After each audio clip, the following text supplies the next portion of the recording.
Moving on to the mole.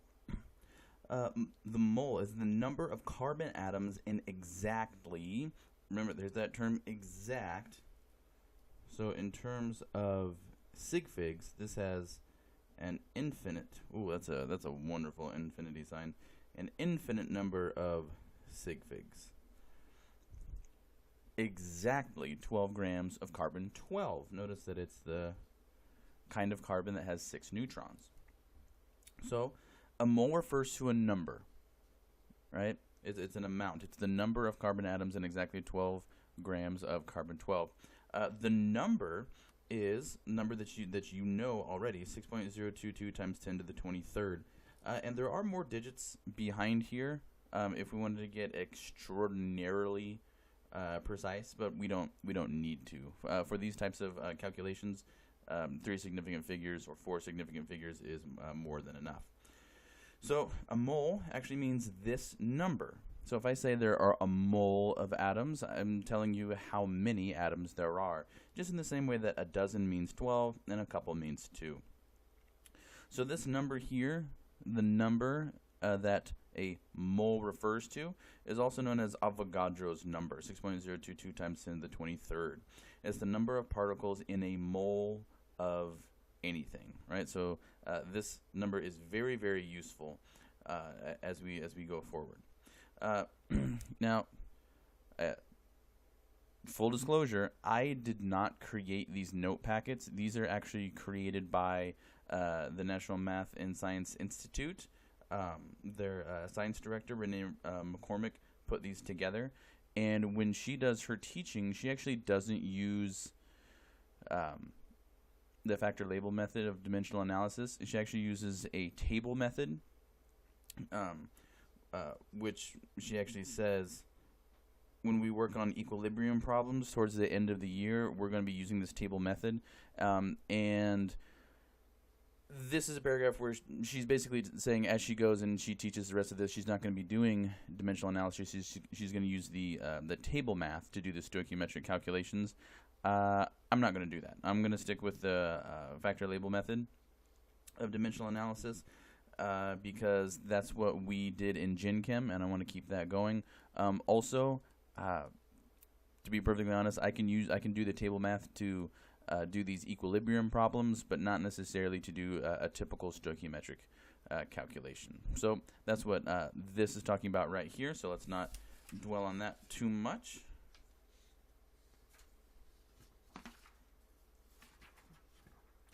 So the last thing that I want to talk about with regards to the mole is this map right here. Okay. Now again, anything that's grayed out in a box is going to be very, very, very, very, very important, right? So when we look at this concept map, you can multiply when traveling in the direction of the arrow, and then when you're going the opposite way, right? When you're going against the arrow, you would divide, right? So here is our concept map. If I want to move from a concentration of a solution, as long as it's given to you in moles per liter, you can convert that by multiplying by the volume of the solution, right? As long as the volume of the solution is in liters, that way the liters will cancel out, and you will arrive at moles, because the liters and liters will cancel, you'll only have the moles left. Then from moles, you can use the molar volume, which is 22.4 liters, right, per mole, as long as it's at STP, which is standard temperature and pressure. So that's 1 atmosphere and 0 degrees Celsius, STP.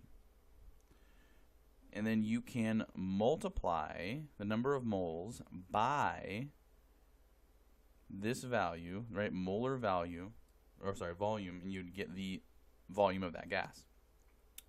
From moles, you can multiply by the molar mass of that substance, and the moles will cancel, leaving you only with grams, and so you'll have mass. From number of moles, you can convert into number of particles by multiplying the number of moles by Avogadro's number, the 6.022 times 10 to the 23rd. So these are going to be really critical, and again, the questions will not be asked about this.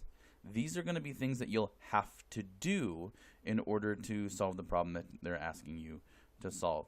And so like is suggested up here at the top, if being able to go between these different quantities is a little bit nerve-wracking for you, just get reps in. And what are the reps going to be? Copy this concept map down. Just draw it over and over. It doesn't have to be perfect arrows and perfect boxes and perfect oval. Just copy it down. Copy it down over and over and over and over. Maybe, you know, you're walking into class, draw this out once. Throw the paper away. Then when you walk into class the next time, get another blank piece of paper. I have blank pieces of paper in my room. You can grab one. You can just sketch this out, throw it away. Next time, sketch it out, throw it away. These have to be ingrained in your mind. Oh, and one thing, I'll help you out a little bit. One of the most unfortunate things that a student can do is put in the effort, get in the repetitions, to be a good student and to perform well on the AP exam, get to the AP exam, and then not get the points that they ought because they made a simple calculator error. So here's a little function that the nicer TIs can do for you. And again, here's my trusty app that I got for free. I use Android, right? So you can get this for free, and we can use this during class, even though you can't use your phone during the actual AP exam. We'll just borrow graphing calculators then. But we're gonna go over a couple of functions throughout this course. One of the simple ones is the store function right here, the store function. So 6.022. Now we want to go times 10 to the 23rd. The way you do that on a graphing calculator is you use this EE. Okay. Now, if I were to press that button right now, it would just give me a comma, which is actually going to allow me to do a different function that I don't want to do right now. Notice how it's in blue.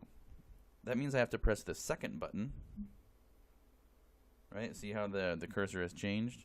Now, when I press the EE button, I get that little E symbol. That E symbol represents the times 10.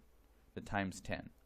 And whatever number I type in now after the E symbol, after the EE, is going to be the exponent. So if I want to type 6.022 times 10 to the 23rd, I'll go 6.022 second EE 23. And that's Avogadro's number. Now, if I wanted to store this in my calculator so that I never accidentally make a mistake typing it in, once I have it in and it's nice and good, I'll use the store button, right? It's just in white, so I don't have to press second or alpha. And it's going to ask me what button I want to store it as. Now, these graphing calculators have an alpha function, And you notice that the alpha button here is green, and there are all these green letters. I can choose any of those letters to store this under. Right, so I have several options. I'm just going to go with A, so I'll press alpha, right? See that my blinking cursor has changed to A, and I'll find alpha A, which is actually the math button. See that green A? I'm going to store it as A, and to make sure it's stored properly, I'll press enter. And now if I want to bring up this number without typing it out and make sure I don't make a mistake, I will simply press alpha A. What is alpha A? 6.022 times 10 to the 23rd. If you want to double check, let's go 2 times A. Now, if this is working correct, doubling this should be 12, right? 12, 0.044.